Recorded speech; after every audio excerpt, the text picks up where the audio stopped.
Today's episode does not have a discussion of a death of an individual, so if you find that upsetting, unfortunately, this is not the episode for you. Welcome to Mayhem in the Morgue with your host, Dr. Kendall Crowns.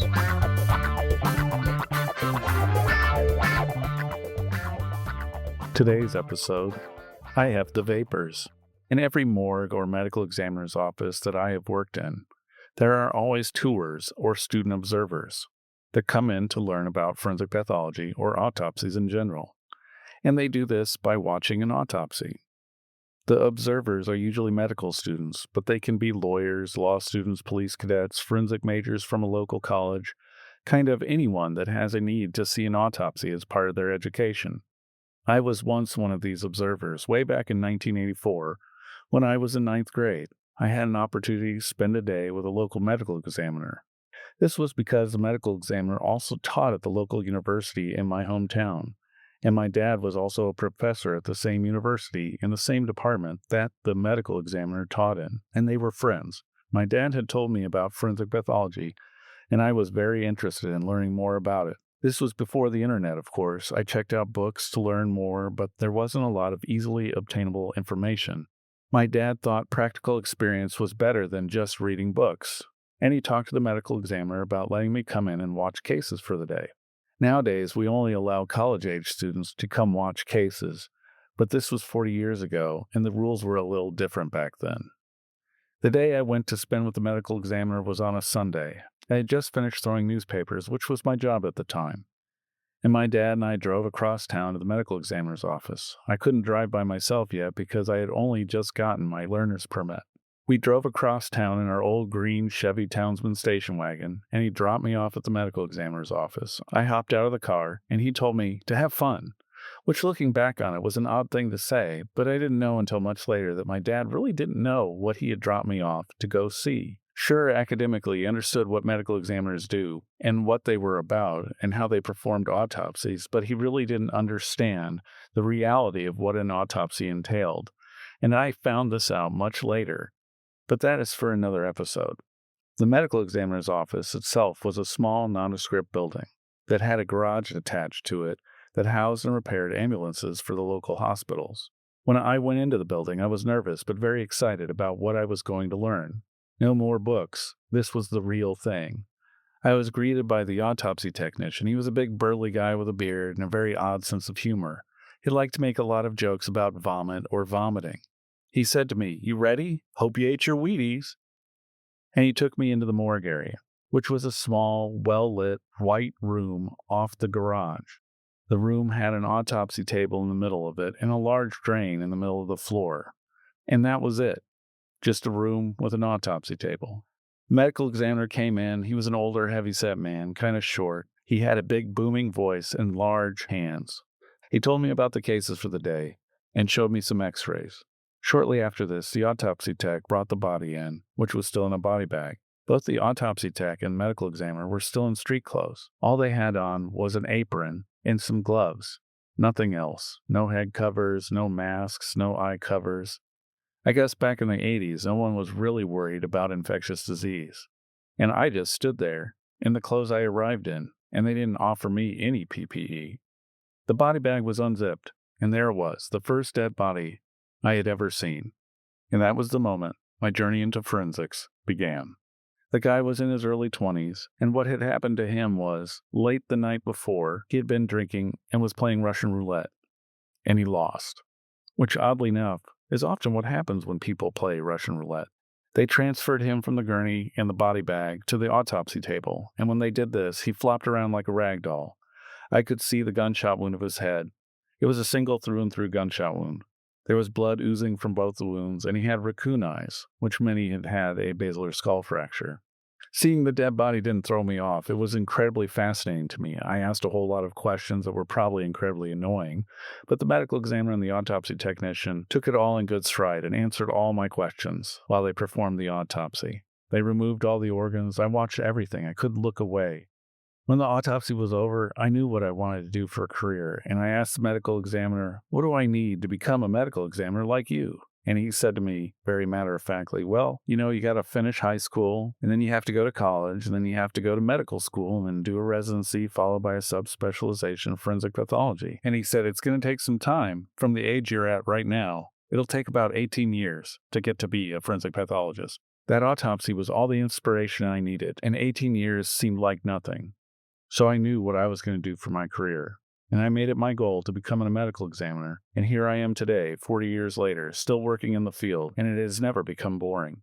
Seeing dead bodies has never bothered me, not at any point, not from that first day to today, but I know for others it can be quite upsetting. With every tour group or visiting student, there is always the chance that someone will have trouble dealing with what they're seeing. And you could tell when someone was about to have trouble during an autopsy. There would be vague signs or stages that they would go through. It would initially start when the group would arrive at the morgue before the body was brought out. There'd be nervous laughter, some odd questions, the bad joke. There would always be someone that would make a vomit comment or something along those lines, and how nothing really bothers them. Once the body and the body bag would be brought out, some people would stop talking, and they would start looking a little more nervous. There would still be some odd questions, and when the body bag was unzipped, they'd start with even more questions. Then there'd be more nervous laughter and awkward statements about the body. But you could always spot people that were really upset. They would get quiet. They would start moving further and further away from the body and trying to look anywhere but at the body. They'd look at the floor, the walls, the ceiling, anything except the body. Problem was, usually in the morgues that I've worked in, there would be multiple other cases going on at the same time, so really there was nowhere for them to hide. Once the autopsy would start, of course, you get the complaints about the smell and questions of what do you do to get over it, which is actually, you just breathe through your mouth and don't leave the room, because as soon as you leave the room, your nose resets and you have to start all over again. At some point, the people that can't handle it reach a breaking point, and when that point is reached, the excitement begins. Most of them will just quietly leave and sit in the hallway and stay out there for the entire time, either sitting quietly or crying. But sometimes you would get runners, and these are the people that just suddenly freak out or bolt and run right out of the room. One time we had an FBI agent who bolted when we opened the body bag, and he ran right into the metal door that exited the morgue. When he collided with that large metal door, he fell backwards, hitting his head on the floor, knocking him unconscious. He had to be taken to the hospital, and at the hospital they found he had given himself a skull fracture and a subdural hemorrhage. The non-runner ones are the ones that try to stick it out and put on a brave face and act like they can make it. They start showing symptoms. First they become quiet, and at some point they start sweating and complaining. They might start swaying, and then the color drains out of their face, and their skin gets this kind of pale gray or green coloration. And that's when they reach the crossroads. They're going to either vomit or faint. The vomiters to me were the worst because I hate the noise of someone retching. I also hate seeing someone vomit. I am a sympathetic vomiter. When someone vomits, I feel like I have to vomit. So I always struggle when someone throws up in the morgue. I try and look away and try not to pay attention to what they're doing and focus on what I'm doing to get past my urge to vomit.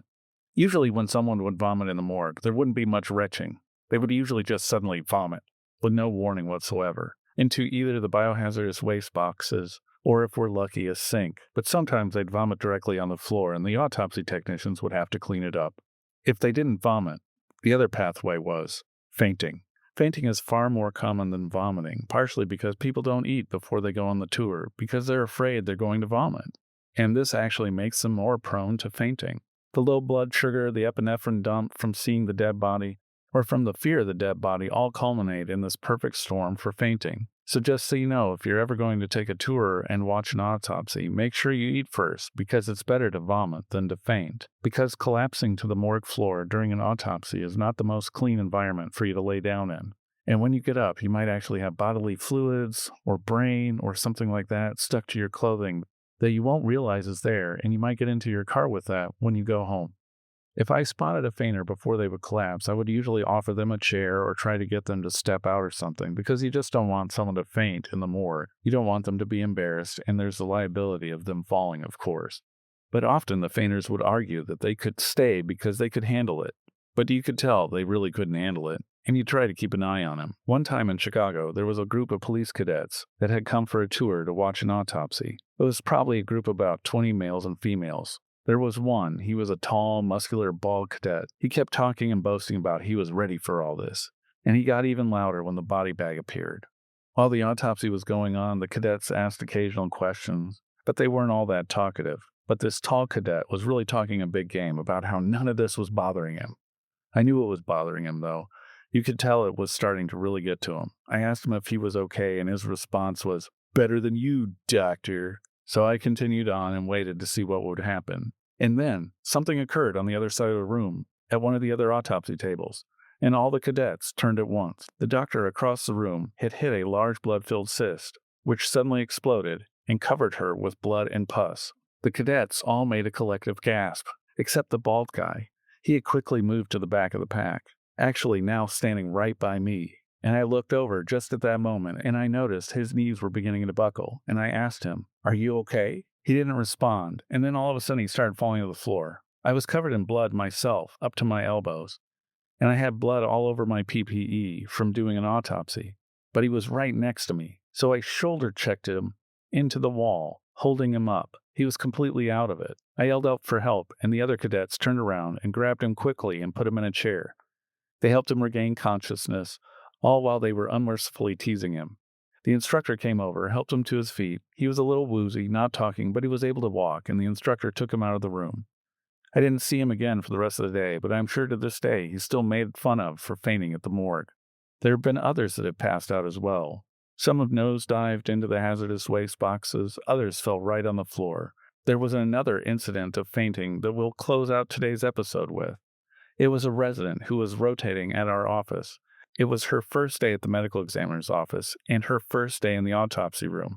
She was very excited. She wanted to go into forensic pathology, and she had been assigned to work with one of the other doctors. We'll call him Dr. S. Dr. S and I worked in the same morgue, across from each other. The day started like any other day. Dr. S and the resident had their first case's body out, and Dr. S was going over the case information with the resident. I walked past them and headed into the cooler to find my cases for the day. I didn't think much of it. I was about midway into the cooler when Dr. S started yelling for help. I walked back quickly to see what was going on, and when I got in the room, the body bag had been opened and there was a new decedent lying on the gurney. The resident was lying on the floor, being tended to by another doctor. We'll call her Dr. L.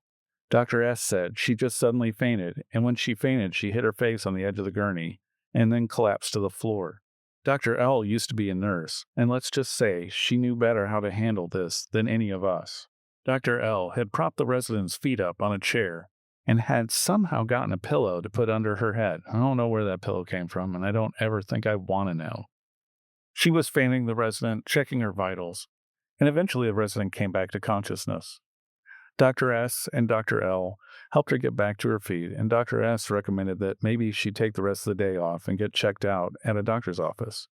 The resident refused. She wanted to stay. She went and cleaned herself up. She came back and proceeded with the day. She stayed with Dr. S for the rest of the day, watched every autopsy, and didn't have any more trouble. She continued for the rest of the month and did very well on her rotation. A year later, I was working in another office that I would work at on the weekends. It was a coroner's office at one of the counties outside of Cook County in Illinois. I would work there on the weekends only when I had time away from Chicago, and when I would come in there to do autopsies, there would be an autopsy tech and a sheriff's officer who was there to take pictures. When I showed up that day, the sheriff's officer said the autopsy tech was running late. "No problem," I said, and I just started proceeding getting things ready to start the autopsy by myself. The autopsy tech showed up, and it turned out to be that resident. She had gotten a job at the coroner's office to be an autopsy tech on the weekends while she was finishing her residency. And when I saw her, the first thing I said is, "Hey, you're the fainter." And the sheriff's officer looked up and said, "Whoa, what? Wait a second, you fainted?"